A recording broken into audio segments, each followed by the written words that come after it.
Assalamualaikum warahmatullahi wabarakatuh. Saya Nisa Ayu Pratiwi.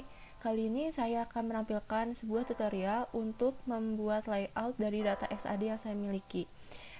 Jadi pembuatan layout ini saya menggunakan software Origin. Tampilannya seperti ini.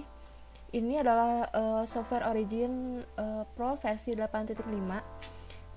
Untuk datanya sendiri, data yang saya gunakan, ekstensi filenya itu diubah menjadi ASC. Jadi agar terbaca oleh software Originnya itu sendiri, ekstensinya harus ASC.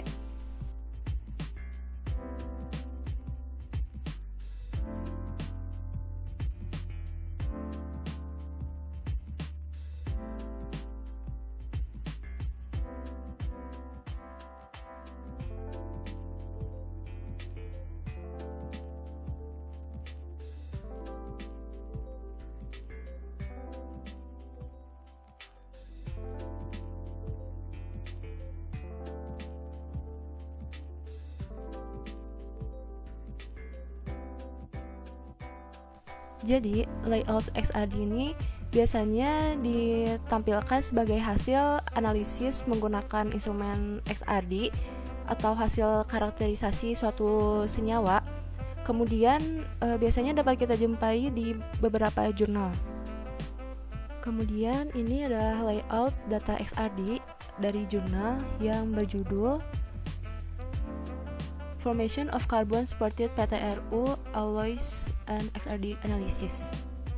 Jadi layout pada jurnal ini akan saya jadikan sebagai acuan atau patokan untuk membuat layout data XAD. Jadi langsung saja saya akan memasukkan file ini langsung di drag menuju software Origin, masukkan ke dalam kolom ini dan ditunggu. Nah, langsung muncul. Jadi kolom A dan kolom B ini saya blok. Kemudian untuk memunculkan diffractogramnya, maka dapat memilih menu plot, lalu pilih line dan klik line. Nah, kemudian muncul gambar diffractogram.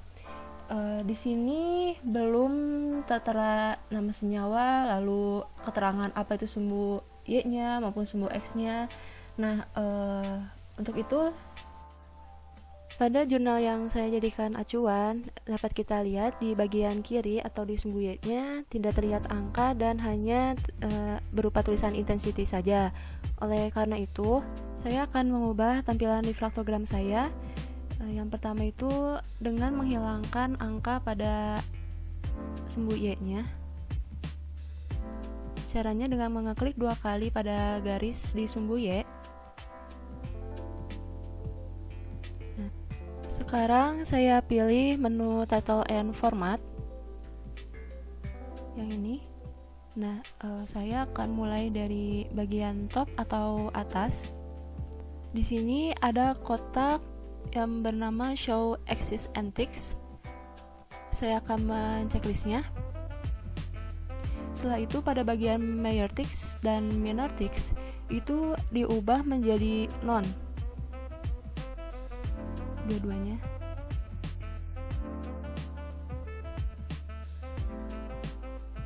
Nah, jadi seperti ini ya. Kemudian setelah itu saya lanjutkan ke bagian left atau kiri dan juga right. Nah, saya mulai dulu dari yang left. Saya melakukan hal yang sama, yaitu dengan cara mengubah major ticks dan minor ticks-nya menjadi none. Begitu pula untuk yang right-nya. Jika sudah selesai, selanjutnya saya akan menuju ke menu tick labels. Menunya yang ini.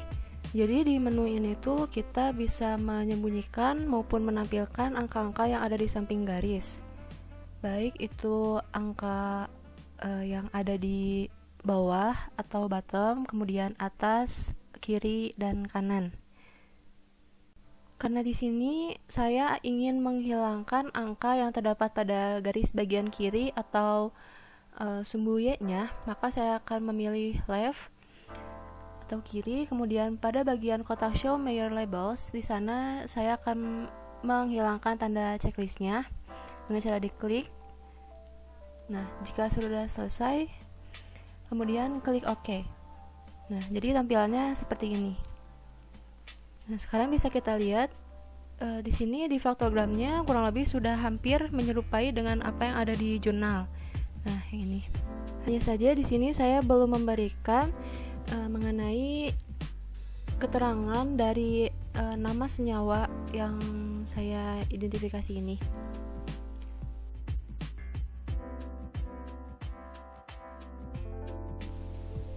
Nah, ini bagian sumbu X-nya saya ganti dengan 2 theta. 2 tetanya dapat dicari dengan mengklik ini, lalu Q, menekan tombol Q pada keyboard, kemudian di sini muncul 2 theta degree atau derajat.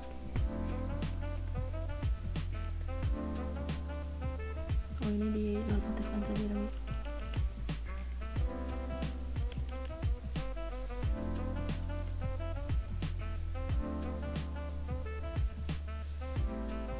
Nah, seperti ini.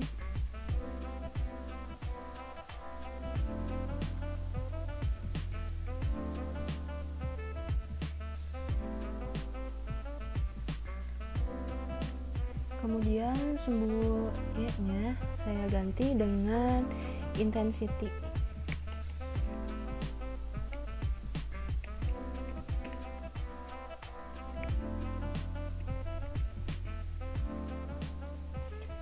Jenis fontnya dapat kita rubah atau kita atur di bagian ini.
Jika sudah selesai, kemudian bagian ini saya akan ganti dengan fase senyawa. Nah, fase senyawa ini sebenarnya sudah saya dapatkan sebelumnya menggunakan aplikasi Match. Jadi namanya adalah franklinite.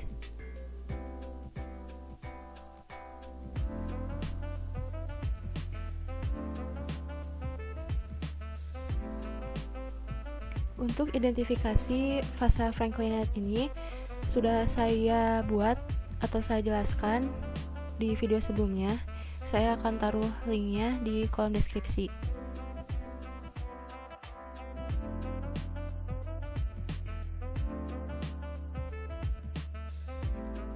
Selanjutnya, sekarang kita kembali lihat lagi jurnal yang saya jadikan acuan. Nah, di sini kita bisa melihat bahwa di masing-masing puncak yang ada di jurnal ini dituliskan atau diberi keterangan mengenai indeks Miller-nya dari masing-masing puncak. Untuk itu, saya akan menampilkan pula indeks Miller-nya. Nah, ini data indeks Miller yang sudah saya buat sebelumnya atau saya identifikasi dari data XAD yang saya miliki. Nah, ini tuh ini indeks Miller yang didapatkan. Lalu saya akan menuliskan indeks Miller-nya pada masing-masing puncak yang ada dengan klik data reader. Kemudian di sini tuh disesuaikan posisinya dengan cara melihat keterangan di sini.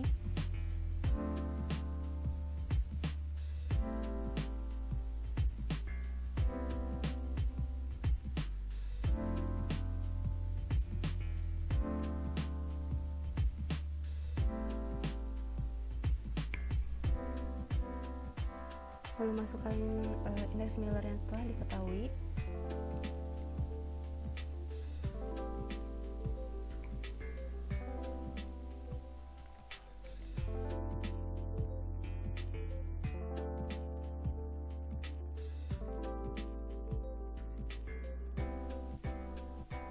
Untuk indeks Millernya, saya isi satu persatu di masing-masing puncak yang ada di dalam difraktogram ini.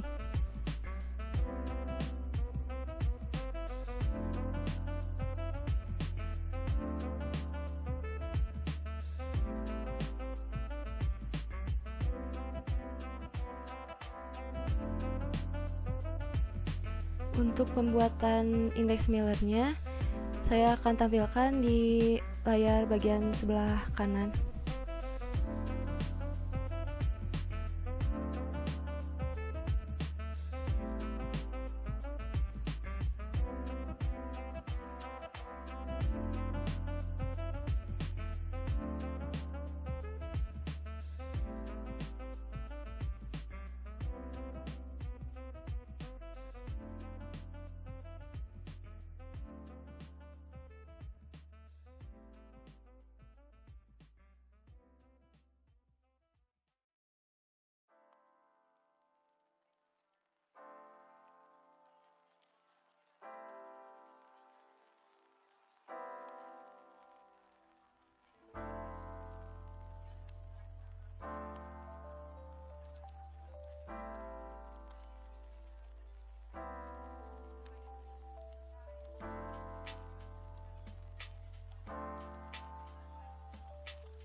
Nah, jadi seperti inilah tampilan layout difraktogram yang sudah saya buat tadi. Kemudian saya akan menyimpannya dalam bentuk file PDF, misalnya seperti ini. Klik menu file, lalu tadi pilih print, klik OK. Nah, saya akan mengubah nama filenya terlebih dahulu.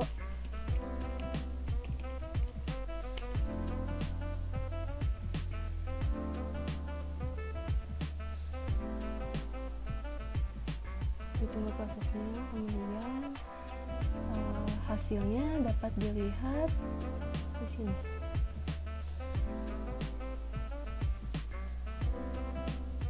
Nah, jadi seperti ini tampilan layout yang sudah saya buat dalam bentuk file PDF. Kalau begitu, sekian yang dapat saya sampaikan. Mohon maaf bila masih banyak sekali kekurangan di video ini. Semoga bermanfaat. Wassalamualaikum warahmatullahi wabarakatuh.